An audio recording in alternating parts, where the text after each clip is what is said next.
상상해 보시죠. 중국의 최대 포털 사이트 바이두에 올라온 검색어 하나, 그리고 웨이보에 공유된 짧은 뉴스 번역본 하나가 지금 이 심층 분석을 듣고 계신 투자자 여러분의 배당금을 수천억 원 단위로 증발시킬 수 있다면 어떨까요? 와, 수천억 원이요? 시작부터 굉장히 무거운 질문이네요. 네, 근데 이게 결코 극단적인 가정이 아니거든요.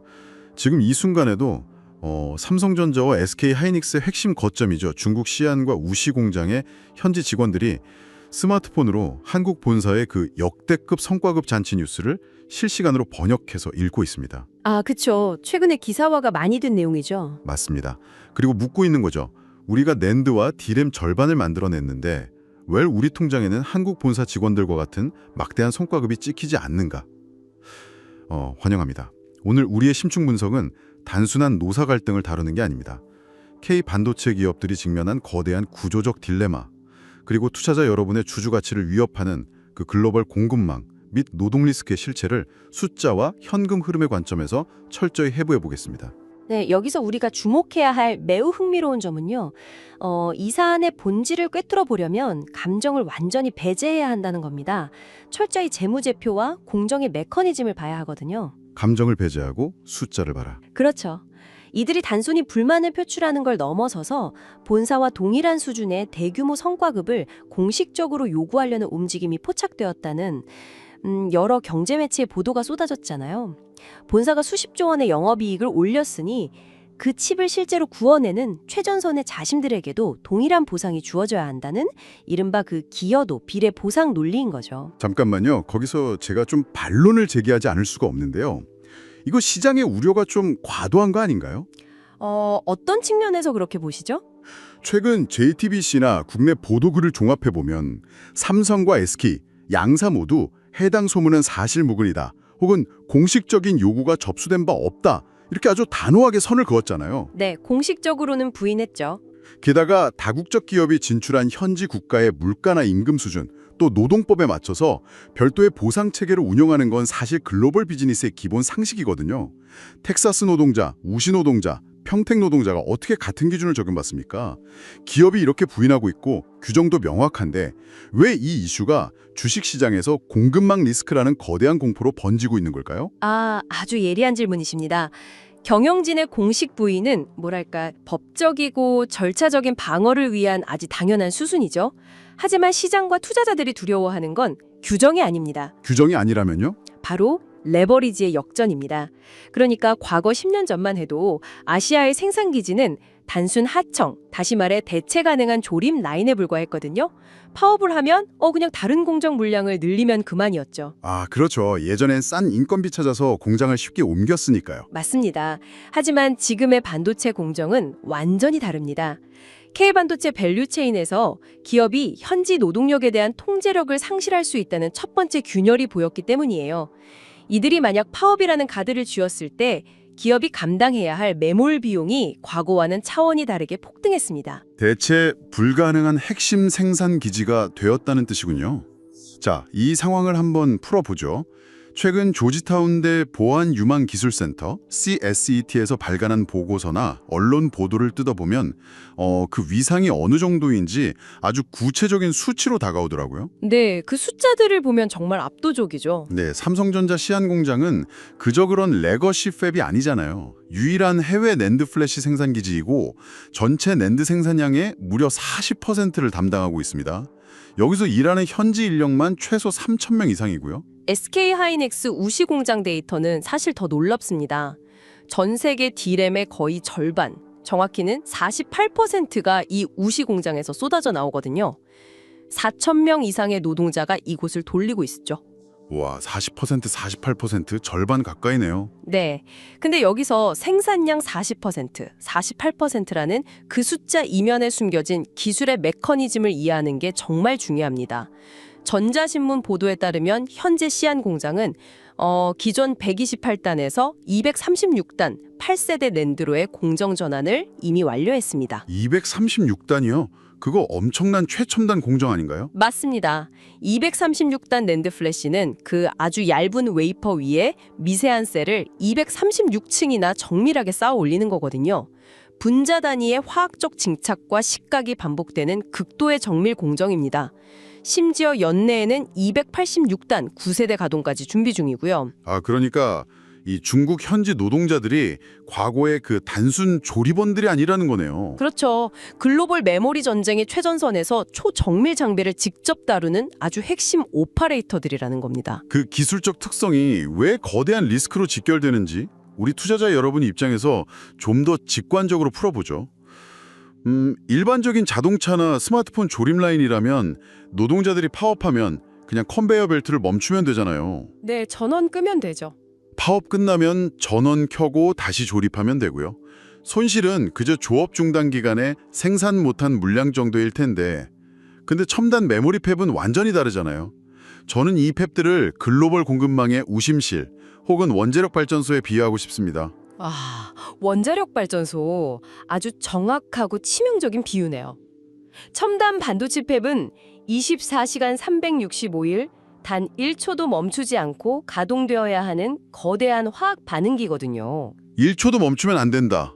네, 웨이퍼 한 장이 투입되어서 완제품으로 나오기까지 수백 번의 공정을 거치면서 보통 2, 3개월이 걸립니다. 이 과정에서 웨이퍼는 특정 온도나 압력, 진공 상태가 완벽하게 통제된 체인버 안에 존재해야 하죠. 만약 성과급에 불만을 품은 노동자들이 태업을 하거나 단 몇 시간만 라인 가동을 멈춘다면 어떻게 될까요? 끔찍하군요. 만약 현재 채용인들의 불만이 파업으로 이어져서 기계를 멈추는 순간 그 라인에 물려있던 수만 장의 웨이퍼들은 화학물질이 굳어버리거나 진착 타이밍을 놓쳐서 전부 불량 처리되는 거 아닙니까? 전량 폐기 수순이겠네요. 맞습니다.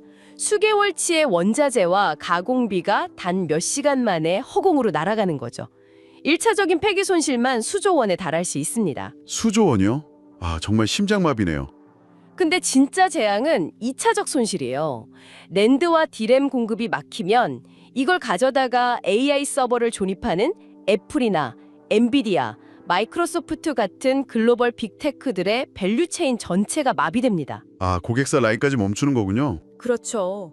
수조 원의 위약금은 말할 것도 없고 고객사와의 신뢰 자체가 붕괴되거든요.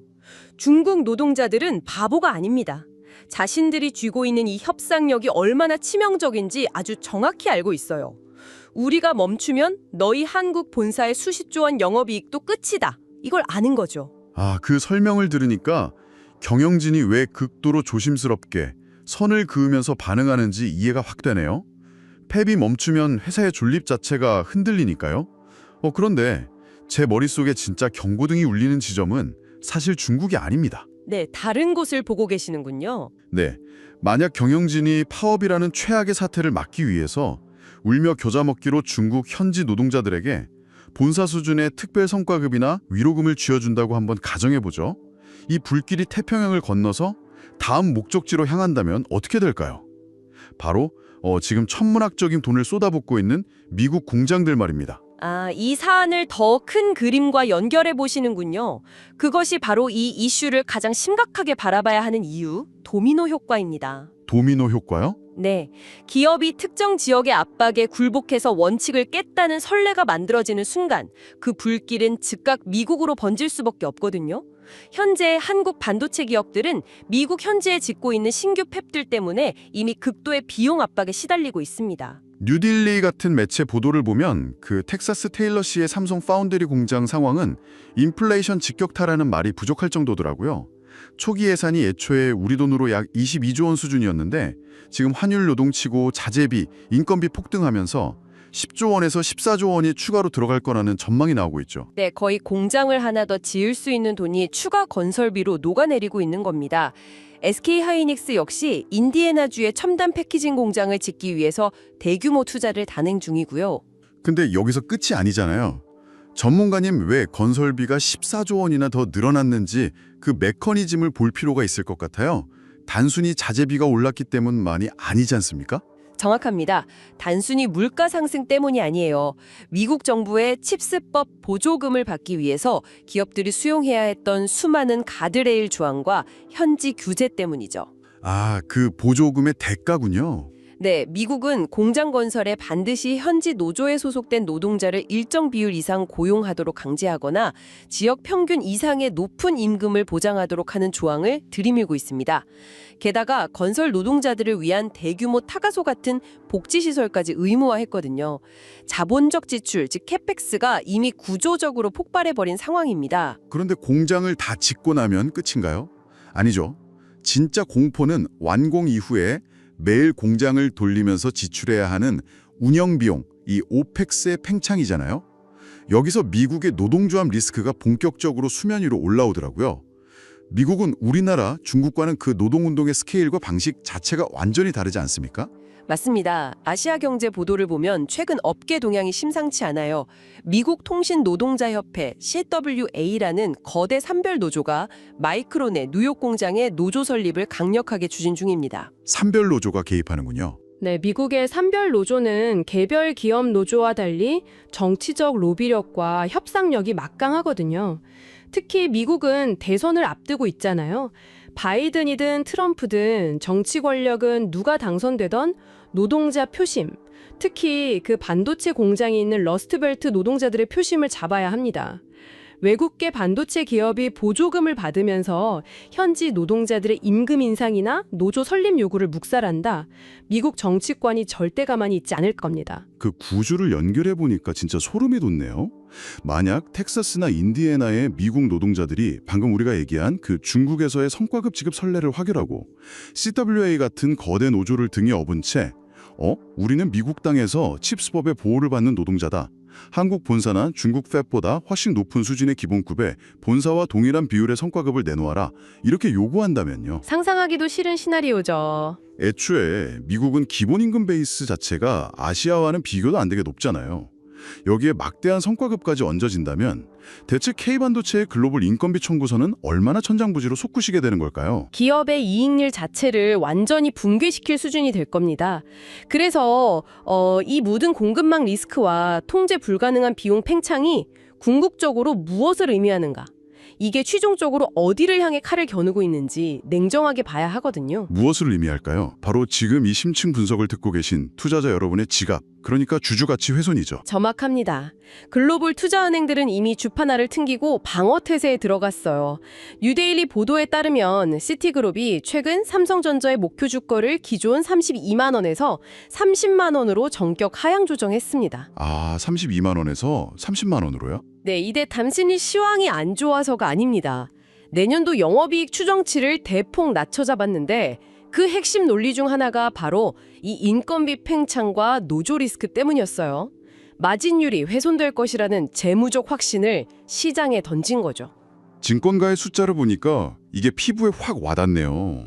여기서 증권가의 분석 모델 하나를 더 가져와 보겠습니다. 맥코리 증권이 추정한 내년도 SK하이닉스의 영업이익은 약 44조 7천억 원입니다. 그런데 SK하이닉스는 전통적으로 영업이익의 10%를 임직원 성과급 재원으로 할당하는 룰을 가지고 있거든요. 영업이익의 10%요? 네, 그렇다면 44조 7천억 원의 10%, 즉 4조 4,700억 원이 성과급 풀이 되는 겁니다. 4조 4,700억 원? 숫자 자체가 정말 비현실적이네요. 그럼 이 천문학적인 돈이 어떻게 배분되는지가 문제의 핵심이겠군요. 그렇습니다. 만약 극단적인 가정하에 중국과 미국 현지 노동자들의 요구에 기업이 굴복해서 이 10% 룰을 전 세계 사업장에 동일하게 적용한다고 계산해 봅시다. 산술적으로 임직원 1인당 최대 12억 9천만 원이라는 천문학적인 성과급이 계산된다는 증권가의 분석이 나왔습니다. 잠깐만요. 직원 1인당 12억 9천만 원이요? 와, 물론 이게 극단적인 산술적 가정에 불과하겠지만 이 숫자가 우리에게 던지는 경고의 메시지는 섬뜩할 정도로 명확하네요. 수십 수백 조 원의 캐펙스를 쏟아붓고 초미세 공정의 수율을 0원까지 끌어올려서 간신히 벌어들인 그 피 같은 영업이익이 주주들의 배당이나 차세대 R&D로 돌아가는 게 아니라는 거잖아요. 그렇죠. 그게 핵심입니다. 거대한 글로벌 인건비라는 블랙홀도 모자라서 완전히 통제력을 상실한 거대한 폭포수처럼 빠져나가 버릴 수 있다는 뜻이군요. 바로 그 지점에서 자본주의의 근간, 즉 주주와 경영진 그리고 노동자 간의 이해관계가 정면으로 충돌하게 됩니다. 이 상황을 가만히 지켜볼 주주들이 아니죠. 최근 중앙일보나 여러 매체 보도를 보면 국내 주주 연대 단체들의 움직임이 매우 단호합니다. 이미 법적인 절차를 경고하고 나섰어요. 주주들이 거리로 나서고 있군요. 네, 이들은 경영진을 향해 강력한 경고장을 날렸습니다. 만약 단기적인 파업 리스크를 모면하기 위해서 기업 가치를 훼손하는 부당한 일률적 성과급 지급에 합의한다면 이는 회사와 주주의 이익을 심각하게 침해하는 배임 행위로 간주하겠다는 겁니다. 경영진에 대한 대표 소송 불사라는 카드를 꺼내든 거네요. 맞습니다. 경영진 입장에서는 말 그대로 진퇴양난에 덫에 빠진 거죠. 파업을 막자니 해외 노동자들에게 천문학적인 돈을 뿌려야 하고 그렇게 하면 한국 주주들에게 배임죄로 소송을 당할 수 있는 상황이니까요. 심지어 주주들은 파업에 참여하는 노조원을 상대로 손해배상 청구까지 경고하고 나섰습니다. 기업의 이익은 주주의 것인데 왜 부당한 요구로 우리 배당을 깎아먹느냐는 지극히 객관적이고 차가운 논리입니다. KIST, 즉 한국과학기술정보연구원 보고서를 보면 이런 상황을 K반도체의 구조적 딜레마로 아주 정확히 분석했더라고요. K반도체가 지금 완벽하게 샌드위치 신세가 됐다는 거죠. 트럼프 2기 출범 가능성이나 가드레일 조항 강화, 대중국 수출 통제 때문에 수십조 원을 들여서 억지로 고비용 국가인 미국의 투자를 강요받고 있잖아요. 네, 지정학적 리스크죠. 그런데 동시에 생산 물량의 절반을 책임지는 기존의 저비용 아시아 거점들마저도 현지 노동자들의 협상력이 커지면서 인건비와 노조 리스크가 폭발하고 있습니다. 이 글로벌 노동 리스크 사이에서 도피처가 완전히 사라진 거네요. 도피처가 사라졌다. 아주 정확한 표현입니다. 과거에는 미국에서 설계하고 한국, 대만에서 제조하고 중국의 값싼 인건비로 조립하면서 엄청난 이익률의 시대가 있었죠. 글로벌 분업화 덕분에요. 그랬죠. 황금기였죠. 하지만 그 시대가 완전히 끝났다는 걸 오늘 이 수많은 데이터와 현상들이 증명하고 있습니다. 기술의 극단적 고도화는 역설적으로 공정을 운영하는 숙련 노동자에 대한 의존도를 절대적으로 높여놓았습니다. 임금이 오르면 베트남이나 인도로 공장을 뜯어옮길 수 있는 산업이 아니에요. 236단 랜드팹을 하루아침에 다른 나라로 옮긴다는 건 불가능하니까요. 그렇죠. 글로벌 노동자들은 이 약점을 파고들어서 한국, 중국, 미국 할 것 없이 최고 수준의 동일 보상을 요구하는 글로벌 연대화를 시작한 겁니다. 네. 이제 오늘 우리의 심층 분석이 도달한 결론을 정리해볼 시간입니다. 감정에 치우치지 않고 지금까지 다룬 숫자들을 되짚어보면 현실이 참 냉혹하네요. 생산비 중 40% 50%를 차지하는 중국 팹의 레버리지 상승, 미국 텍사스 공장에서 이미 14조 원이나 증가해버린 건설비, 그리고 미국 노조의 압박과 천문학적 성과급 요구까지. 이 모든 것은 철저히 주주 가치와 직결되는 문제입니다. 네, 이 원가의 급등은 K반도체만의 문제가 아닙니다. 현대 산업의 현액인 이 반도체를 사용하는 글로벌 IT 산업 전체의 이익률 구조가 완전히 뒤바뀌는 거대한 지각 변동이죠. 반도체 제조 원가가 이제 영구적인 상승 궤도에 올라탔다는 사실을 인정해야 합니다. 하고 노조 리스크가 글로벌화 된다면 어떻게 될까요?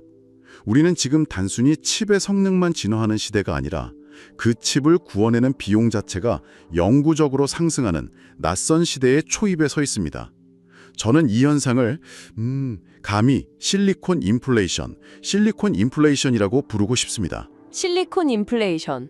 아, 정말 뼈 있는 통찰이네요. 단기적인 실적 발표의 화려한 숫자에 가려진 채 아주 거대하고 조용하게 밀려오고 있는 이 구조적 비용 상승의 쓰나미. 지금 이 방송을 듣고 계신 투자자 여러분, 과연 여러분의 포트폴리오는 이 거대한 실리콘 인플레이션 시대를 견뎌낼 준비가 되어 있으십니까? 숫자는 결코 거짓말을 하지 않습니다. 철저한 리스크 점검과 현명한 투자가 그 어느 때보다 필요한 시점입니다. 오늘 심층 분석은 여기까지입니다. 감사합니다.